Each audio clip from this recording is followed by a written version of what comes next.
Hello friends, and welcome back to my channel. If you're new here, my name is Dion, and I just got 5 minutes into filming and realized my mic wasn't turned on. So today we are doing a video that I did about a year ago. If you hear munching in the background, it's just my dog eating breakfast. I did a video like this about a year ago, which is aesthetics I won't be covering.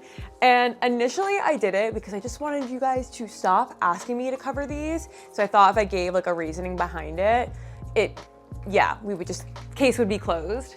And this time I kind of reached a similar conclusion, or it's also like these are ideas that I've sort of abandoned like halfway through because it just didn't seem like it didn't seem right. It didn't feel right. And it goes without saying, this is my opinion. So if you guys like these sort of topics or aesthetics, that is totally fine. You just probably won't find it on my channel.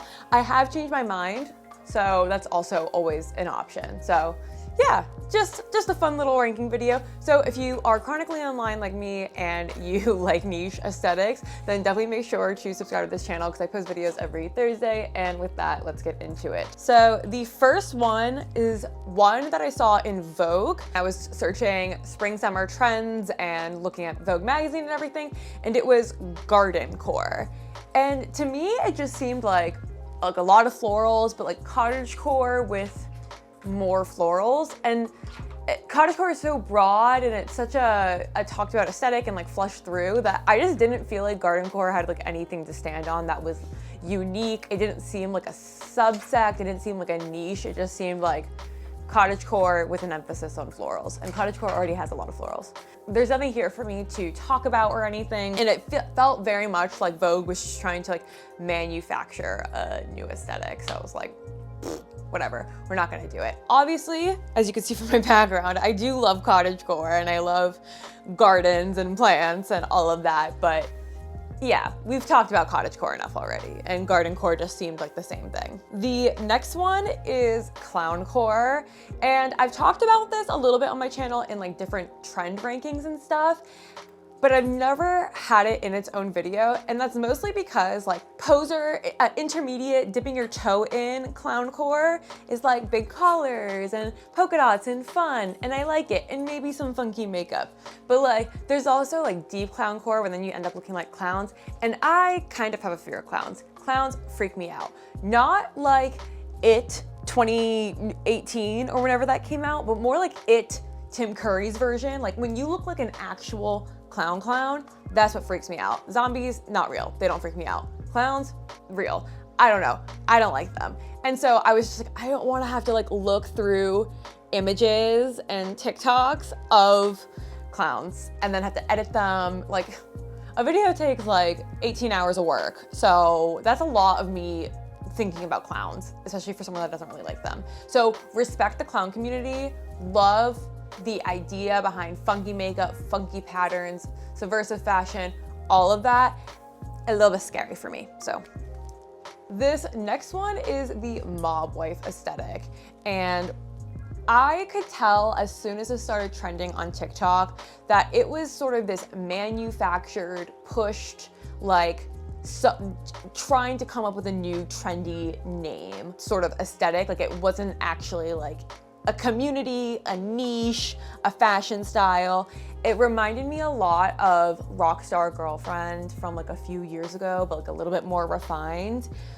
But yeah, I could tell like it was popular in the fall, and I get it, like fur coats, cheetah print, that kind of thing. But yeah, I could just tell that there wasn't much to stand on in it. And it's also sort of like, mob wife aesthetic, the mob, really? Like, that I just was like, this thing is gonna last like 2 weeks, so I'm not even gonna bother covering it. And I was sort of right.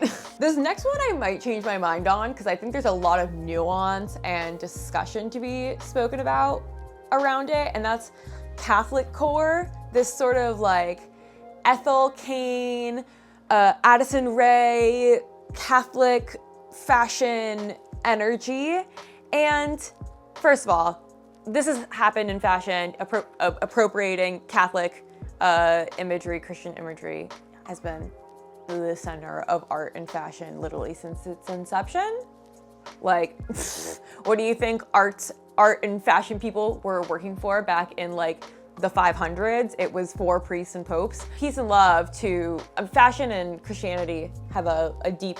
I also, I went to Catholic school, Catholic high school. My mom went to Catholic school her entire life, comes from a big Irish Catholic family. There's a lot to be said, but I'm not gonna do it as an aesthetic. I think there's more of a larger topic of Catholicism, Christianity, images, and fashion and how they intertwine, and opinions and of, is it appropriation? Is it not? Can you appropriate some of the world's biggest oppressors and genociders?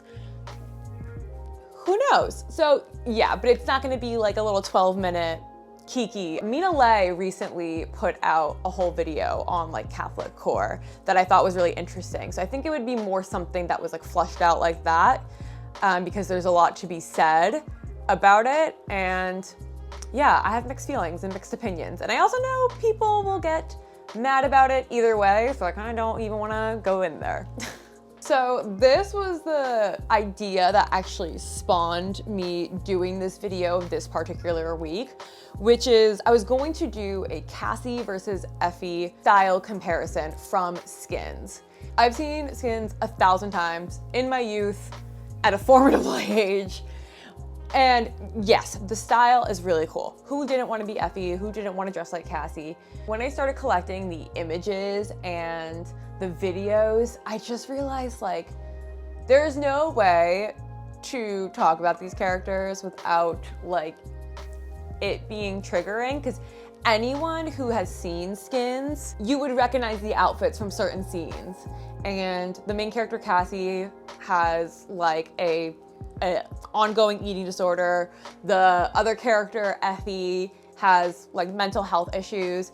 And so even just trying to collect just the fashion aspects of those characters for the video, I was there's just no way to separate these things.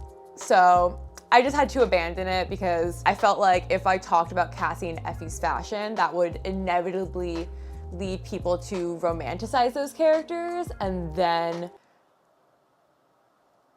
yeah, go watch Skins and romanticize their characterization. And I don't know, I didn't want to be that person. I just felt there was no way of not, if you're gonna romanticize their fashion, there was no way of not romanticizing them as a whole, or people not people not interpreting it as that. I felt there was no way to separate the art from the artist kind of vibe. Again, that show really changed me really affected me in my adolescence. Love it, but it's not without its problems. I didn't want to romanticize those two characters, and I felt I couldn't talk about their fashion without doing that. This last one, I was shocked that I didn't say in my last aesthetics I won't be covering video, which is the model off-duty aesthetic. I went back and watched my last video, and I said I wasn't gonna be doing the 90s supermodel aesthetic. Bella Hadid, Hailey Bieber wearing a white tank top with jeans. I just don't know how, Bella Hadid actually does have some style, but that model off-duty look is so, it's basics. And your body and your beauty is the main accessory. That's why it's model off duty, because for everybody else, it's person in sweats. I know the modeling industry is getting more diverse and better with body inclusivity, but yeah, I don't believe that there is a model off duty aesthetic. I believe there are models wearing basics and items designers gave to them out on the town. And these last three we're mashing all together because they're basically the same thing, which is Vanilla Girl, Clean Girl, and Quiet Luxury.